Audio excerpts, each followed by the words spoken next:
Welcome back to all students in Sikarwar commerce institute. बेटा last videos में हमने देखा पार्टनरशिप की definition, characteristics, partnership deed, absence rules and types of capital and calculation of interest on drawings and commissions. In this video, we are going to explain the definition of profit and loss appropriation account. इस chapter में profit and loss appropriation account सबसे important topic है, क्योंकि हर question में आपको profit and loss appropriation account बनाना पड़ेगा। क्वेश्चन ये आता है कि ये profit and loss appropriation account क्या होता है, लाभ हानि नियोजन खाता किसे कहते हैं। सभी साझेदारों द्वारा वर्ष के अंत में शुद्ध लाभ हानि ज्ञात करने के लिए तथा उसका साझेदारों में विभाजन करने के लिए एक अकाउंट बनाया जाता है जिसे हम बोलते हैं लाभ हानि नियोजन खाता। At the end of the year to know net profit and net loss an account is prepared that is called profit and loss appropriation account। profit and loss appropriation account profit and loss account के बाद बनाया जाता है। profit and loss account जो हम 11th class में सीख चुके हैं, trading, profit loss and balance sheet. तो फर्म अपना प्रॉफिट एंड लॉस अकाउंट बनाती है जिसमें सारे एक्सपेंसेस और इनकम लिखी जाती है, लेकिन जब उसमें नेट प्रॉफिट आता है उस नेट प्रॉफिट को इस अकाउंट में ट्रांसफर किया जाता है जिसमें पार्टनर से रिलेटेड सारे एक्सपेंसेस और इनकम आती है। जैसे कि पार्टनर को कितनी सैलरी दिया जाना है, इंटरेस्ट ऑन कैपिटल कितना दिया जाना है, इंटरेस्ट ऑन ड्राइंग्स क्या है, इन सब बातों की हम चर्चा नेक्स्ट वीडियो में करेंगे जब हम इसका प्रोफार्मा देखेंगे। अभी हमारी बात आ रही है profit and loss appropriation account क्या होता है।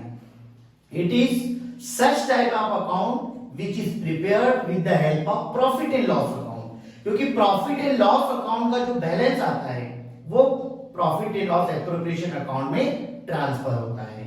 So we can say here to know net profit and net loss at the end of the year which is to be divided among the partners, an account is prepared is called profit and loss appropriation account। सभी साझेदारों द्वारा वर्ष के अंत में अपना शुद्ध लाभ हानि ज्ञात करने के लिए जो भी लाभ हानि आता है वो साझेदारों में बांटा जाता है, उसके लिए एक अकाउंट बनाया जाता है जिसे हम profit and loss appropriation account कहते हैं, लाभ हानि नियोजन खाता कहते हैं।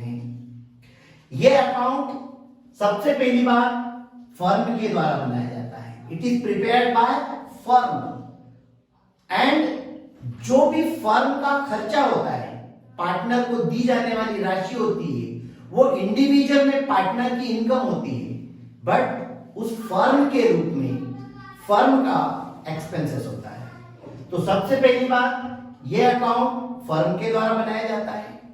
दूसरी बात ये एक नॉमिनल अकाउंट है। कई बार ऑब्जेक्टिव में क्वेश्चन आता है profit and loss appropriation account कौन सा अकाउंट है। It is nominal account. जो भी प्रॉफिट एंड लॉस से रिलेटेड होते हैं वो सब नॉमिनल अकाउंट होते हैं, और इसका जो भी बैलेंस आएगा नेट प्रॉफिट या नेट लॉस उसको आगे पार्टनर्स कैपिटल अकाउंट या पार्टनर्स करेंट अकाउंट में ट्रांसफर किया जाएगा।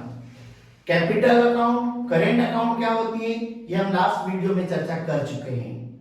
तो इस प्रकार बेटा ये profit and loss appropriation account है। ध्यान रखिएगा तीन वर्ड हमेशा, एक प्रॉफिट एंड लॉस अकाउंट होता है, एक प्रॉफिट एंड लॉस एप्रोप्रिएशन होता है, एक प्रॉफिट एंड लॉस एडजस्टमेंट होता है। तो प्रॉफिट एंड लॉस अकाउंट जो फर्म बनाती है इस एप्रोप्रिएशन के पहले, और उसका जो बैलेंस जिस अकाउंट में ट्रांसफर होता है वो एप्रोप्रिएशन, और प्रॉफिट एंड लॉस एडजस्टमेंट है वो रिवैल्यूएशन अकाउंट का दूसरा नाम है, जो कि हम आगे के चैप्टर्स में देखने वाले हैं। तो ये बेटा हमारा प्रॉफिट एंड लॉस एप्रोप्रिएशन का मीनिंग और उससे संबंधित कुछ बातें हुई। नेक्स्ट वीडियो में हम कंप्लीट फॉर्मेट देखेंगे कि profit and loss appropriation account कैसे बनाया जाता है। इसके पश्चात भी आपको अगर कोई भी डाउट हो तो आप कमेंट बॉक्स में कमेंट करके आप पूछ सकते हैं। Thank you.